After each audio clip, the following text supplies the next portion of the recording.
Hello, it's Scott Manley here. It has been an extraordinarily exciting and confusing last few days for fans of spaceflight as we watched the culmination of the IM-1 mission from Intuitive Machines carrying the space probe Odysseus to the lunar surface. It launched just over a week ago on a Falcon 9, a commercial rocket, right? And it's important to note that this is a commercial lunar mission. Intuitive Machines is a private company. They did a lot of the development on their own, albeit with some occasional NASA funding.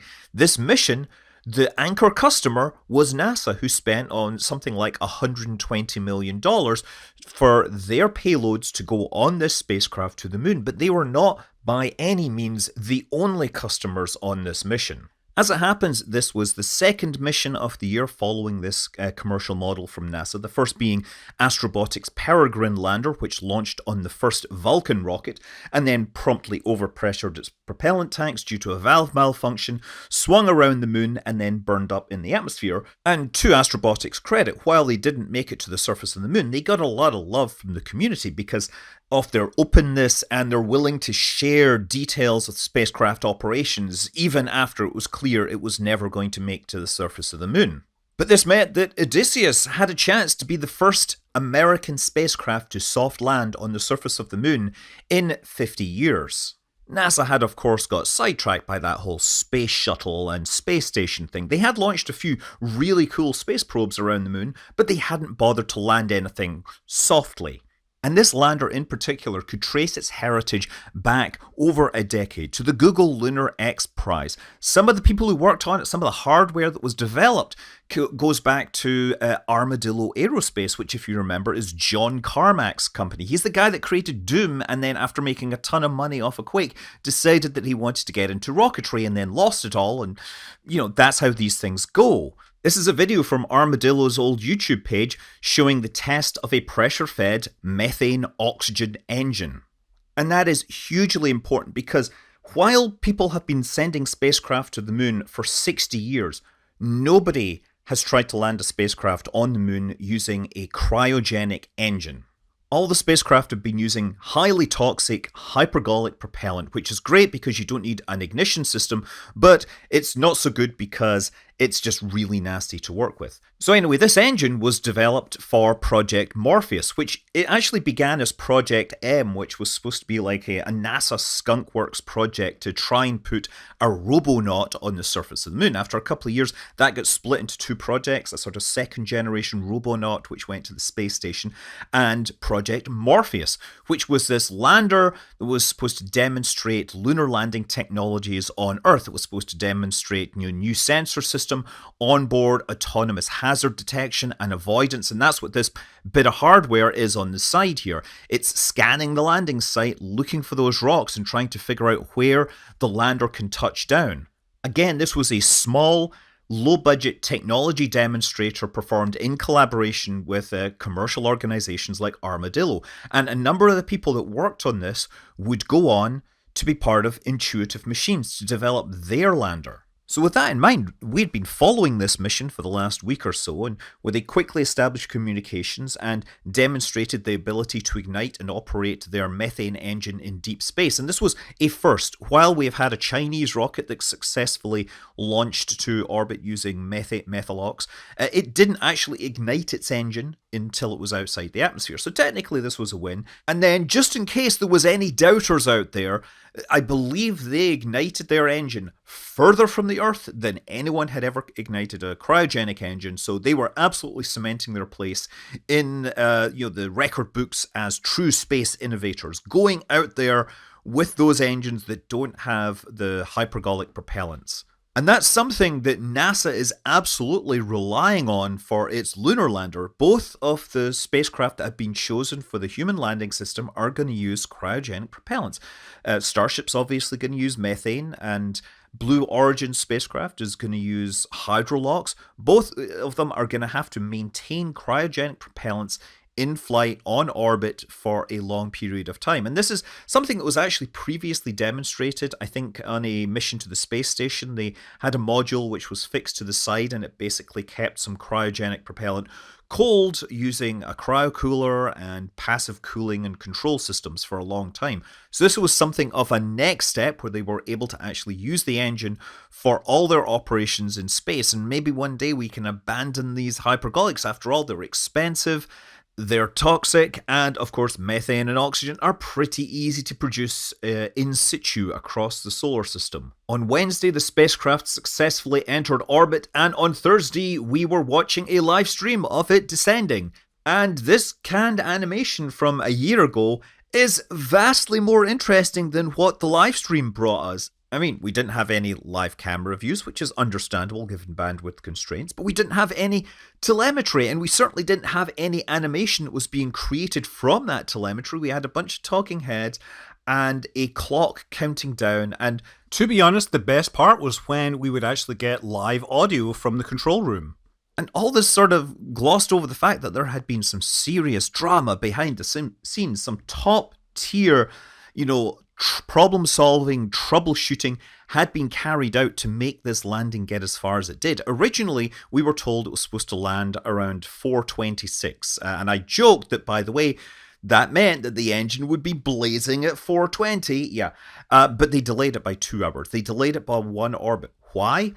Well, apparently they discovered that somebody had left a safety feature enabled on the landing laser guidance, the LiDAR system, right? So obviously when you're working with this on the ground, you have safety features so that you don't blind people. There was a manual interlock that would stop this activating, and somebody had forgotten to take this out, and so they didn't know until they got to lunar orbit and they tried to turn it on that their LiDAR wouldn't work. And guess what? It was a complete fluke that they actually turned this on early. So the spacecraft had entered orbit slightly differently than they'd expected and was slightly closer to the moon than they expected. And so they were trying to quantify this, perform a maneuver to bring it to an orbit they were comfortable. So they turned on the LiDAR early and eventually figured out that it didn't work. And this was really lucky because normally they would only turn this on during the final minutes of descent. So landing on the moon required the ability to precisely measure the distance to the surface. On previous missions, going back to the 60s, we've had radar, we've had people looking out with their eyeballs, and of course the lunar landers, the Apollo landers, they actually had a big stick, a contact probe that would turn on a light when they were close to the surface, when it touched the surface. But modern spacecraft, they like to use LiDAR. The reason is that using a laser, it's much more compact, and because the beam is so narrow, you can actually get good measurements at much greater distances than using a radar system. Now, for getting into lunar orbit and navigating in lunar orbit, you can use radio ranging with the various onboard transmitters. And there was actually a payload called LN1, the Lunar Node 1 Navigation Demonstrator, which was a small CubeSat piece of hardware stuck on the side. It was built at the Marshall Space Flight Center. And so while they were in lunar orbit, they actually tested this payload and used it with ground-based measurements to actually verify that they were in the correct orbit. So they knew where they were with pretty good precision, and they could extrapolate that position forward, and when they were firing the engines, they could use the onboard inertial navigation system with accelerometers and gyroscopes to figure out where they should be. But the problem is then you're integrating this forward. That means you're taking the solution and stepping it forward slowly in time, and each step has an error in the velocity and the position. So you could descend towards the surface using this, but the errors would grow and grow, and by the time you got to the surface, you could be going too fast, you could be going too slow, you could be in the wrong place, and getting a touchdown on the surface would be highly unlikely, and the orbital navigation's hardware they used just wouldn't be useful on the time scale that was needed to land on the surface. And so, with this in mind, it was extraordinarily fortuitous of them that they had another payload called NDL, the Navigation Doppler LiDAR for precise velocity and range sensing. And this is another LiDAR system that was developed by Langley Research to do basically the same thing the onboard LiDAR was supposed to do.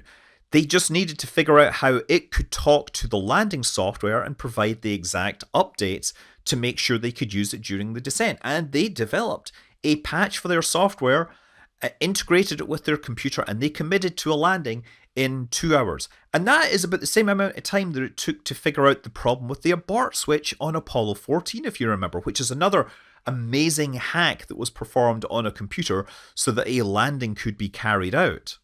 So respect to everyone involved that made that happen. No respect to whoever put together this stream again, because this simulation, you'll notice, is running in a loop and it's showing the spacecraft in an attitude which was absolutely in no way consistent with the physics of the situation. I would rather have had the control room. It had a lot more interesting stuff going on. And if you looked really carefully, I think there's actually something interesting going up on in some of these displays. This is what I wanted to see. It looked like this was a report from the NDL, the laser thing. The hero of the hour, if you will. So this was just a tiny clue that things were actually progressing. It would have been great to have this up on the full screen, but apparently at some point they realized that this wasn't supposed to be visible and they cut it out. And so yeah, for us observers, this was really kind of annoying, but on the other hand, it is well understood these are commercial organizations and they're under no compulsion to actually share any of this stuff with us. So anyway, the time ticks down and eventually we get to 0 and suddenly contact is lost. And we're not sure what happens. There's a lot of anticipation, a lot of question as to whether they are able to get carrier log. We can hear over the comms, they ask the controllers to look at their last updated telemetry. You see if there's any clues as to what happens. And one person comes back and said they noticed a roll happening just before they lost contact. And this is critical because the high gain antenna is more or less in a fixed orientation on the side of the spacecraft. It was designed to land in a certain place in a certain rotation so that the antenna would be pointed at Earth and so that they could actually get the downlink happening. Now within a few minutes they said they did have contact. They had carrier lock from Goonhilly in the UK and they were getting some data back, but the amateur radio people around the world could see that the signal strength wasn't what it should be. It would be another 12 hours before we had any further confirmation from Intuitive Machines, and they said that yes, we are in fact communicating and commanding the payloads. It is down safely. And to find out more, tune into our press conference with NASA at 5 PM Eastern Time. And that is a time which I was going to be on a plane, and it turned out it was a plane without Wi-Fi. It also, by the way, 5 PM Eastern is after all the stock markets closed, and Intuitive Machines is on the stock market, so you can imagine what would happen to the share price after this was how they presented the orientation of their lander. Yeah, it turned out that initial claim that they were upright was in fact based on partial telemetry, that they hadn't got the full story and they were instead actually sitting on their side. So that is not only the second successful lunar landing this year, but also the second one that fell over during the landing process. And, let's be clear, as Kerbal Space Program players, we've all been there. According to the press conference, it was heading down at 6 miles per hour, it was going downrange at 2 miles per hour, and the quote from Mission Control that they observed an adverse yaw just as they were touching down says to me that one of the legs on the side dug in, and that rotated the spacecraft and caused it to start tipping over. It's important to realize that if you're landing a spacecraft on the moon, while the gravity is 1/6 that of Earth, the inertia of your spacecraft is exactly the same, and your sort of tip over velocity, the maximum speed at which you can be going laterally before it will upset, it actually drops as a square root. So typically about 40% of what it would be on Earth is sufficient to cause the spacecraft to roll over.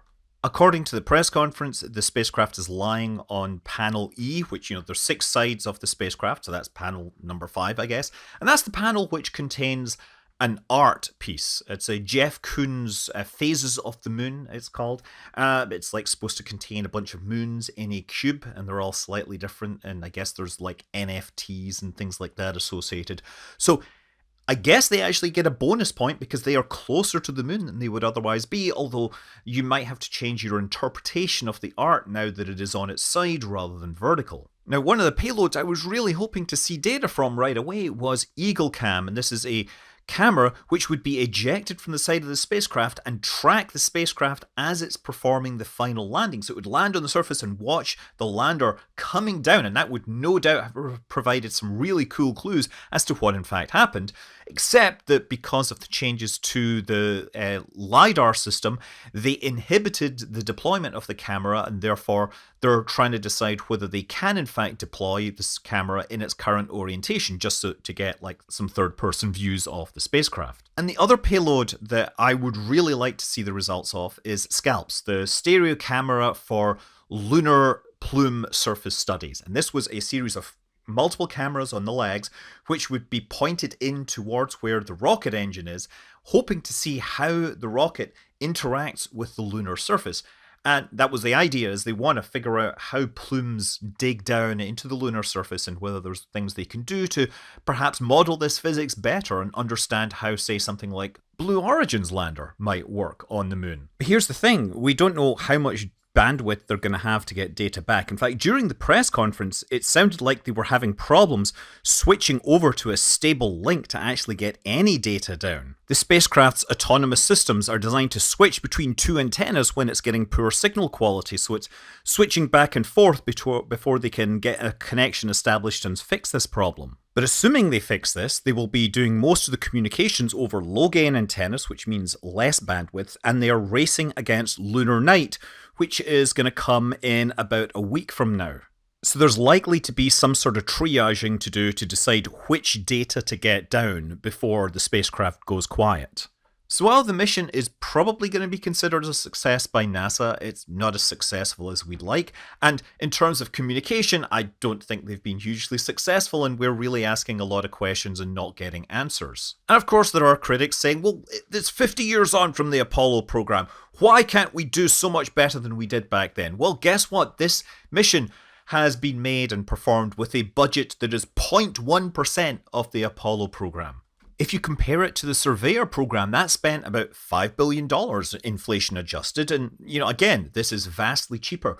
The previous missions that have been sent to the moon, we've got the Lunar Reconnaissance Orbiter, which is about $500 million, Selene, about $500 million, Lady, about $280 million. These are all much more expensive than each of these CLIPS missions. And so NASA is absolutely betting that while they expect some losses, they are going to get much more value for money from these commercial organizations. And by basically funding them, they're going to build up an area of expertise in the commercial market, which will enable further landers and bring the cost down. That's what they're hoping, and I fully believe that's what's going to happen. We've already had 2 launches this year. There are 4 other launches that are slated for this year alone. And I expect failures. But you know what? Quantity has a quality in and of itself. I'm Scott Manley. Fly safe.